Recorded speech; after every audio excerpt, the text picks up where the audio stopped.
함께 하실 하나님 말씀은 에스더 9장 20절에서 28절까지 말씀입니다. 에스더 9장 20절에서 28절까지 말씀을 봉독해 드리겠습니다. 모르드게가 이 일을 기록하고 아하수에로 왕의 각 지방에 있는 모든 유다인에게 원근을 막론하고 글을 보내어 이르기를, 한 규례를 세워 해마다 아달월 14일과 15일을 지키라. 이달 이날에 유다인들이 대적에게서 벗어나서 평안함을 얻어 슬픔이 변하여 기쁨이 되고 애통이 변하여 길한 날이 되었으니 이 두 날을 지켜 잔치를 베풀고 즐기며 서로 예물을 주며 가난한 자를 구제하라 하매, 유다인이 자기들이 이미 시작한 대로 또한 모르드게가 보낸 글대로 계속하여 행하였으니, 곧 아각 사람 함무다다의 아들 모든 유다인의 대적 하만이 유다인을 진멸하기를 꾀하고 부르 곧 제비를 뽑아 그들을 죽이고 멸하려 하였으나, 에스더가 왕 앞에 나아감으로 말미암아 왕이 조서를 내려 하만이 유다인을 해하려던 악한 꾀를 그의 머리에 돌려보내어 하만과 그의 여러 아들을 나무에 달게 하였으므로 무리가 부르의 이름을 따라 이 두 날을 부림이라 하고, 유다인이 이 글의 모든 말과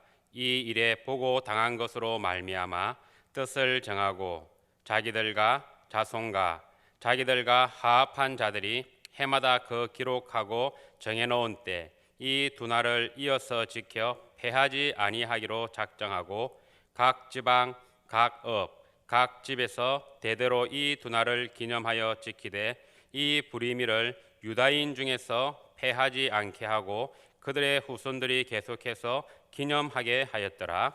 아멘. 오늘 읽은 성경 20절 위의 소 제목에는 부리밀이라고 적혀 있습니다.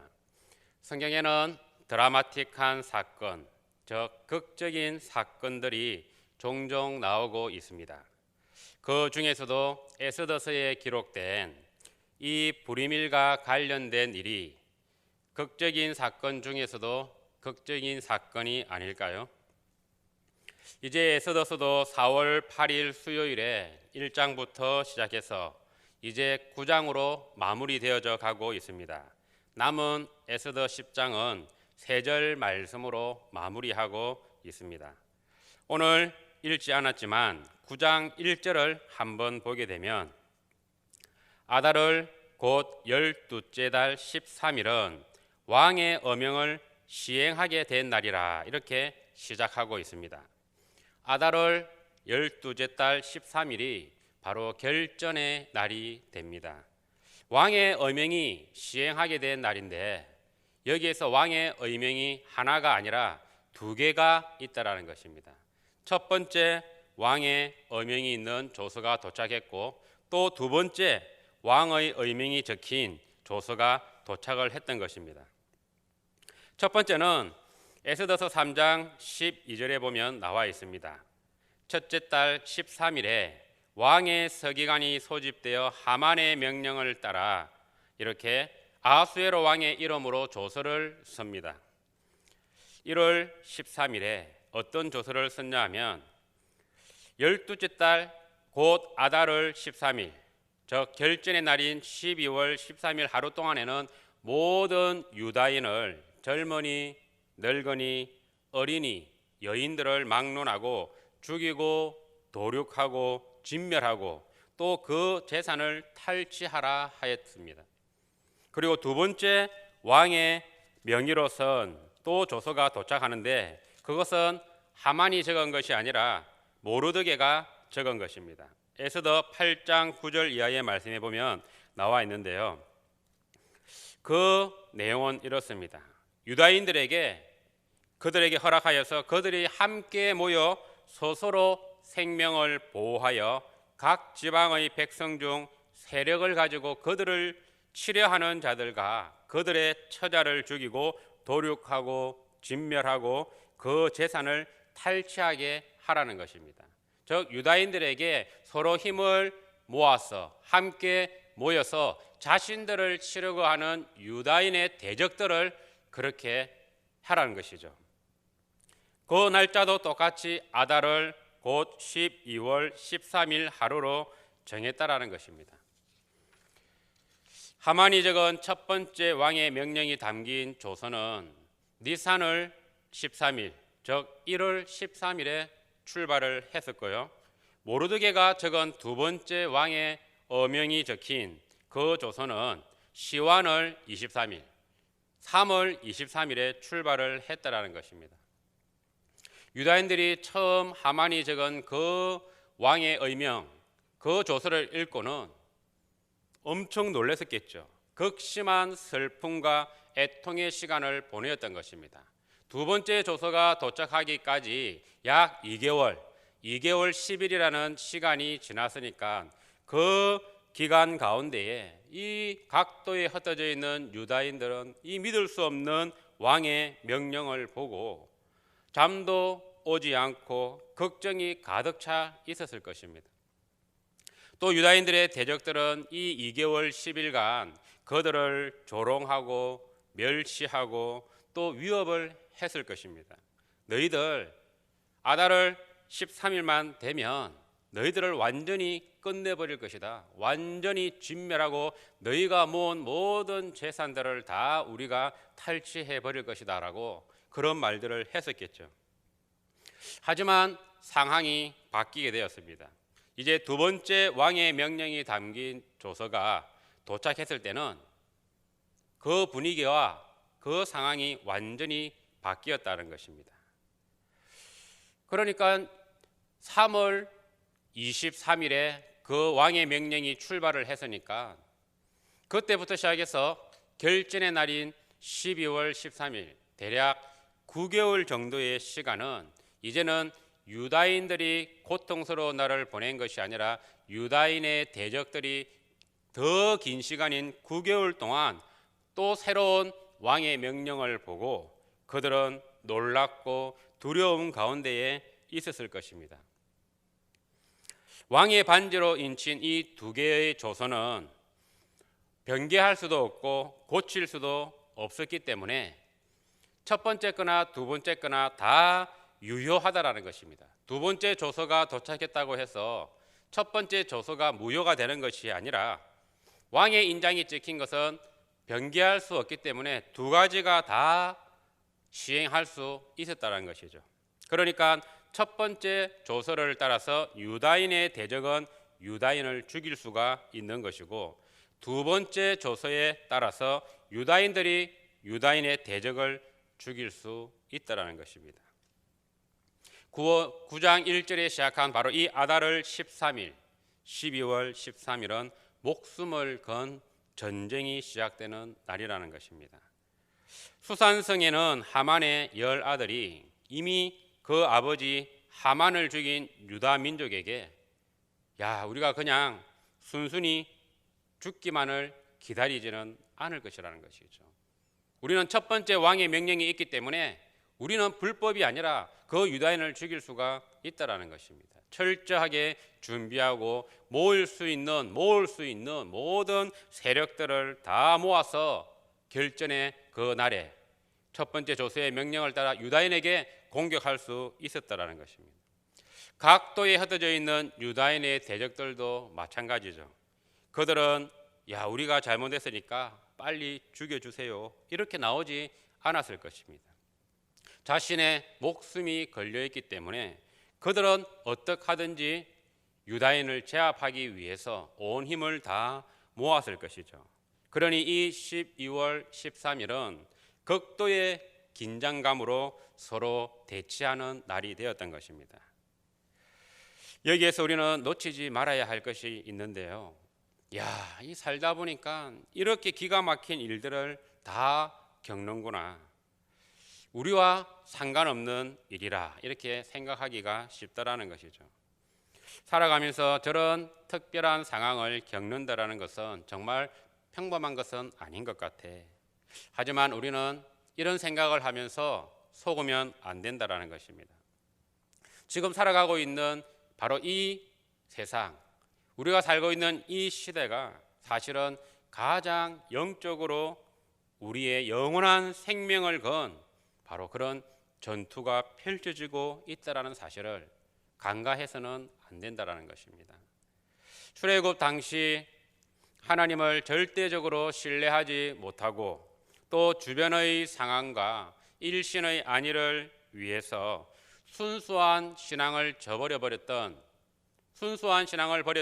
출애굽 1세대가 어떻게 되었습니까? 여호수아와 갈렙을 제외한 모든 1세대 사람이 광야에서 죽지 않았습니까?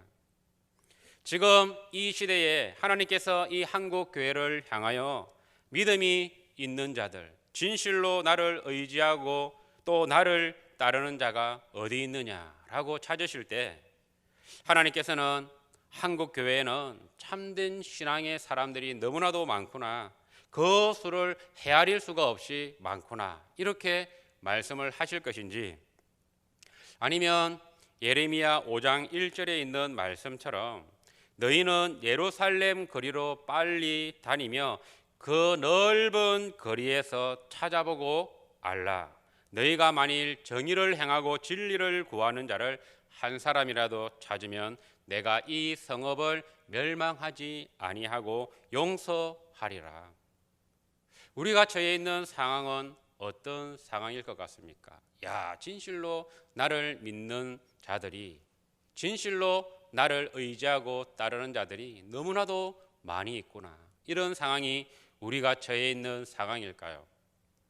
아니면은 예레미야 5장에 나와 있는 것처럼 그 넓은 예루살렘 거리에 많은 사람들을 찾으면서 한번 찾아보아라. 정말 정의를 행하고 진리를 구하는 자가 한 명이 있느냐? 그 한 명이 있다면은 그 한 명으로 말미암아 내가 이 성읍을 용서하겠다라는 것입니다. 이 엑소더스의 상황은 어떻게 전개가 되고 있을까요?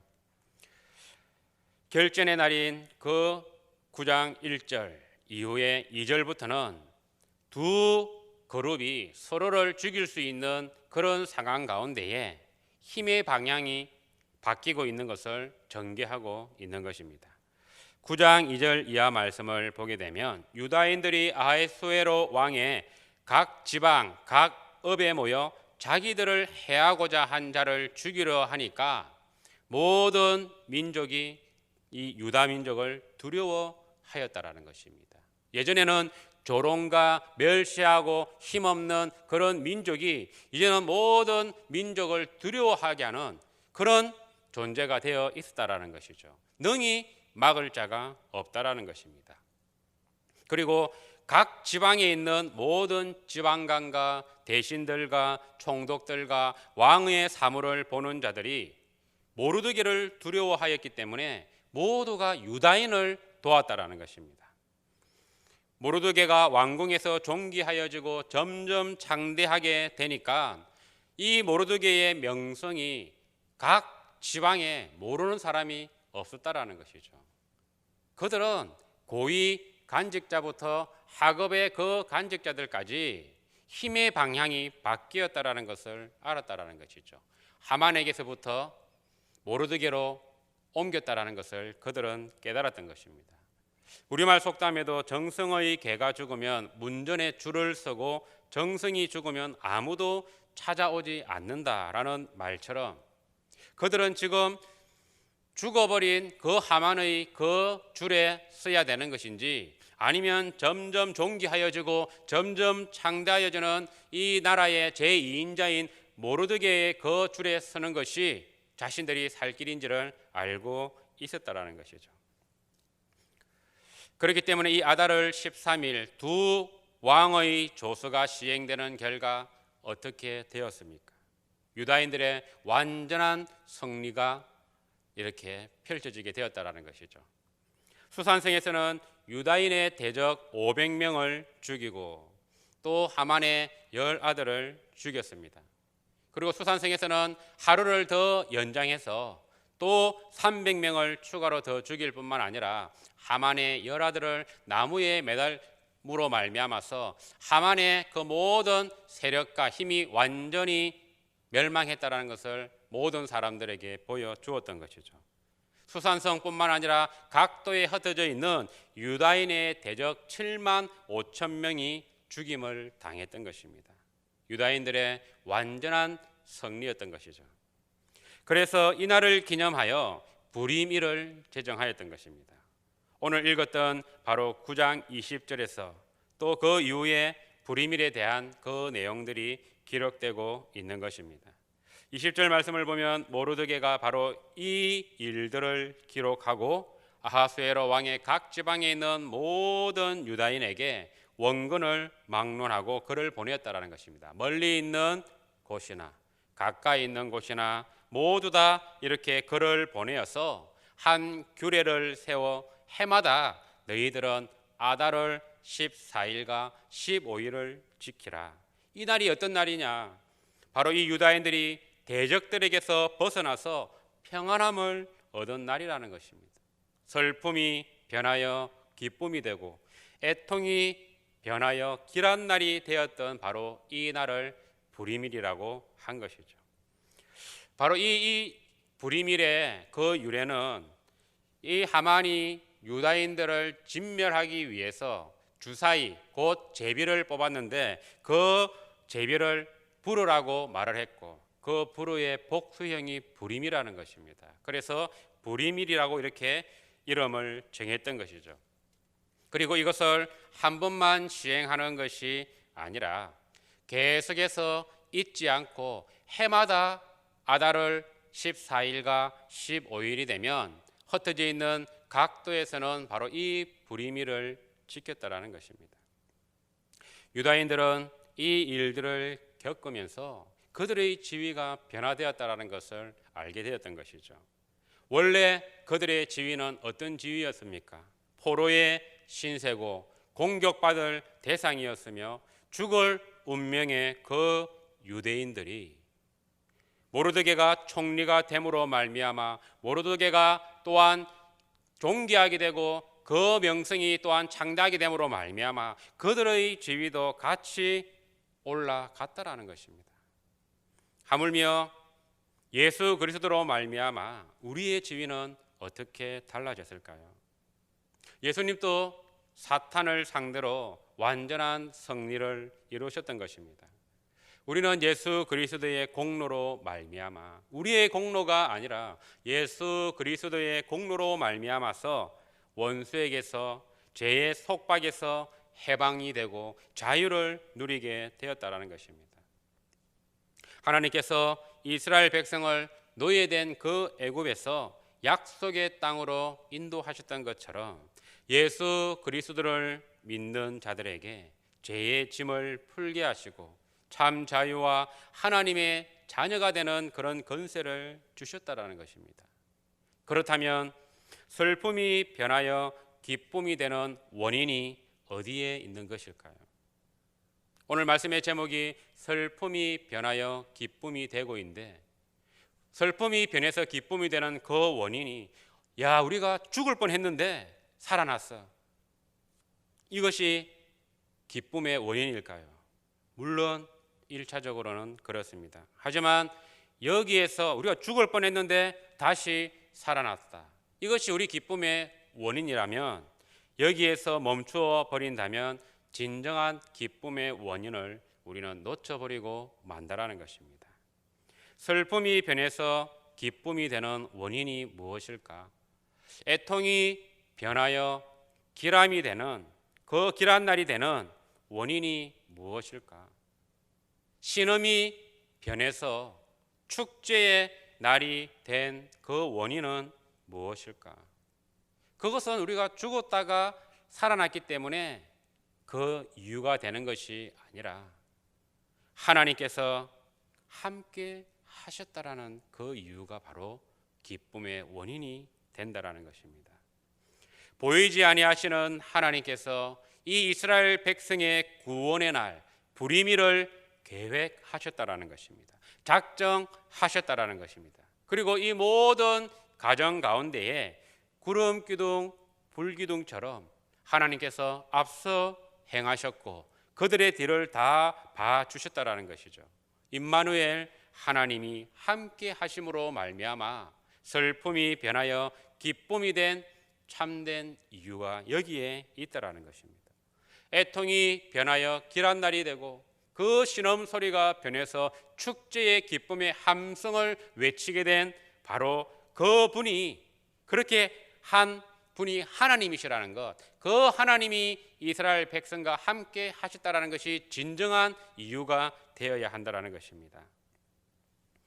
하나님께서 우리와 지금 함께 하신다라는 이 사실에 오늘을 살아가는 우리는 감격해야 하는 것입니다. 우리의 하루하루를 설계하고 계시는 분이 바로 하나님이시라는 이 사실에 우리는 감사하고 찬송을 해야 한다라는 것입니다. 예수님께서 마태복음 28장 20절에 이렇게 약속을 하셨습니다. 내가 세상 끝날까지 너희와 항상 함께 있으리라 하시니라. 예수 그리스도께서 약속하셨습니다. 세상 끝날까지 우리와 함께 있으시겠다, 이렇게 말씀하셨죠. 예수님께서 우리와 어쩌다가 아닌, 그리고 가끔 함께하는 것이 아닌, 종종 함께하는 것이 아닌 너희와 항상 함께 하시겠다라는 것입니다. 며칠을 함께하는 것도 아니고 몇 달을 함께하는 것도 아니고 이 세상 끝나는 그날까지 항상 함께 하시겠다고 예수님께서 약속을 하셨다라는 것입니다. 예수님의 그 입에서 나온 약속은 변개함이 없다라는 것입니다. 조금의 거짓도 없다라는 것입니다.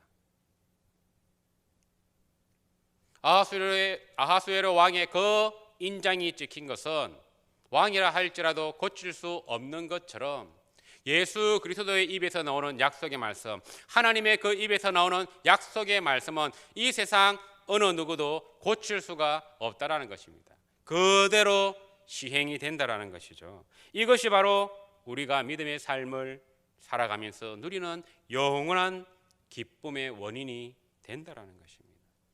이로 말미암아 우리는 영원한 축제의 연속을 우리가 맞이하게 된다라는 것이죠. 우리 마음속에 예수 그리스도의 사랑과 하나님의 그 은혜와 성령의 충만함이 가득 찰 때에 사도 바울의 고백과 같은 그 고백이 나오게 된다라는 것입니다. 고린도서 4장 17절에 보면 사도 바울은 이렇게 고백을 하고 있습니다. 우리가 잠시 받는 환난에 경한 것이 지극히 크고 영원한 영광에 중요한 것을 우리에게 이루게 합니다 라고 말하고 있습니다. 지금 우리가 받는 이 환난이 영원한 영광을 이루기 위한 과정이라는 것입니다. 이스라엘 백성들이 광야에서 당했던 그 환난이, 애굽에서부터 약속의 땅으로 가는 그 광야에서 당했던 그 환난이 그 환난으로 끝나는 것이 아니라 약속의 땅 가나안에서 누릴 영광을 이루기 위함이라는 것입니다. 유다인의 대적으로 말미암아 한날에 그들이 도륙당해야만 되고 진멸당해야 되고 탈취당할 그 운명이 영원한 영광에 중요한 것으로 바뀌기 위한 그런 과정이었다라는 것입니다. 바로 그 암울했던 그 유다인들의 그 운명이 바로 이 불임일과 같은 영광의 날로 바뀌게 되었다라는 것이죠. 이 기쁨의 원인이 되는 하나님의 약속을 그들은 쫓았다라는 것입니다. 그 하나님의 약속이 무엇입니까? 출애굽기 17장 6절에 있는 것처럼 여호와께서 맹세하시기를, 하나님께서 하나님의 이름으로 맹세하셨다라는 것입니다. 여호와가 아말렉과 더불어 대대로 싸우리라. 하나님께서 아말렉과 함께 대대로 싸우겠다라고 그 입에서 선포되었다면 절대 변개함이 없다라는 것입니다. 고침이 없다라는 것입니다. 그것은 실수가 아니라는 것이죠.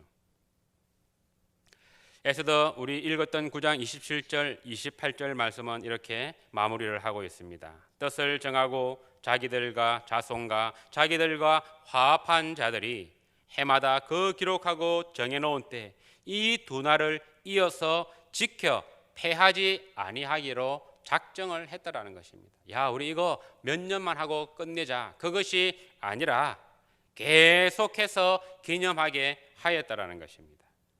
28절을 보십시오.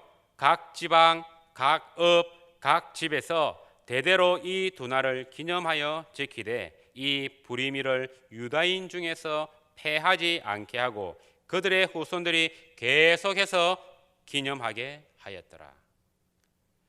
지금도 유대인들은 이 불임일을 지키고 있습니다. 12월 13일을 에스더의 금식의 날로 정하고 또 그 다음 날은 기쁨의 축제를 하면서 에스더서를 낭독합니다. 하지만 지금의 유대인들이 지켜야 할 규례는 불임일이 아닌 성찬식이 되어야 하는 것이죠. 성경에서 가장 드라마틱한 사건이 무엇일까요? 가장 극적인 사건이 무엇입니까? 그것은 바로 하나님이신 예수 그리스도께서 하늘의 모든 영광을 버리고 육신의 그 몸을 입어 영원히 죽을 우리를 대신해서 우리의 죄를 짊어지시고 십자가에 친히 달려 죽으셨다라는 것입니다.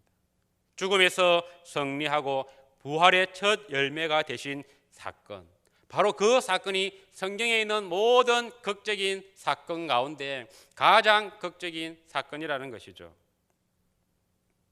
그러므로 이후로는 예수 그리스도를 믿음으로 쫓아 영원한 생명의 길을 걷게 하신 새 언약을 쫓아 우리는 기념해야 하는 것입니다.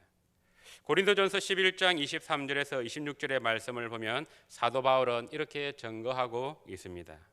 내가 너희에게 전한 것은 주께 받은 것이니 곧 주 예수께서 잡히시던 밤에 떡을 가지사 축사하시고 떼어 이르시되 이것은 너희를 위하는 내 몸이니 이것을 행하여 나를 기념하라 이렇게 하시고 식후에 또한 그와 같이 잔을 가지고 이르시되 이 잔은 내 피로 세운 새 언약이니 이것을 행하여 마실 때마다 나를 기념하라 하셨으니 너희가 이 떡을 먹으며 이 잔을 마실 때마다 주의 죽으심을 우리를 위해서 돌아가신 그 주의 죽으심을 그가 오실 때까지 전하는 것이니라. 우리는 바로 이 성찬의 예식을 통해서 예수 그리스도께서 우리에게 어떤 일을 행하셨는지를 잊어서는 안 된다라는 것입니다. 지금 신앙생활을 하고 있는 성도님들 가운데 슬픔 가운데 계신 분이 계십니까? 애통 가운데에 계신 성도님이 계십니까? 신음 가운데 고통하고 계신 성도님이 계십니까? 로마서 8장 31절은 이렇게 선포하고 있습니다. 그런즉 이 일에 대하여 우리가 무슨 말하리요? 만일 하나님이 우리를 위하시면 누가 우리를 대적하리요? 자기 아들을 아끼지 아니하시고 우리 모든 사람을 위하여 내주시니가 어찌 그 아들과 함께 모든 것을 우리에게 주시지 아니하겠느냐? 우리를 사랑하시는 이 하나님의 지극하신 큰 사랑으로 말미암아서 우리의 슬픔이 변하여 기쁨이 되고 우리의 애통이 변하여 길한 날이 되고 우리의 신음이 변하여 축제의 날을 이루어 가시는 저와 여러분이 되시기를 주님의 이름으로 축복합니다. 기도하겠습니다. 하나님 아버지, 오늘 에스더 9장을 통해서 슬픔이 변하여 기쁨이 되게 하시고 애통이 변하여 길한 날을 만드시는 하나님의 놀라운 사랑과 역사를 들었습니다. 지금도 우리를 사랑하시고 우리의 모든 삶을 주관하시는 하나님의 사랑과 예수 그리스도의 공로를 통해서 영원한 축제의 날을 맞이하는 저희들이 되게 하옵소서. 천국의 삶을 살아가는 저희들이 되게 하옵소서. 천국의 삶을 전하는 저희들이 되게 하옵소서. 예수님의 이름으로 기도드립니다. 아멘. 하늘에 계신 우리 아버지여, 이름이 거룩히 여김을 받으시오며 나라가 임하시오며 뜻이 하늘에서 이루어진 것 같이 땅에서도 이루어지이다. 오늘 우리에게 일용할 양식을 주시옵고 우리가 우리에게 죄 지은 자를 사하여 준 것 같이 우리 죄를 사하여 주시옵고 우리를 시험에 들게 하지 마시옵고 다만 악에서 구하시옵소서. 나라와 권세와 영광이 아버지께 영원히 싸움나이다. 아멘.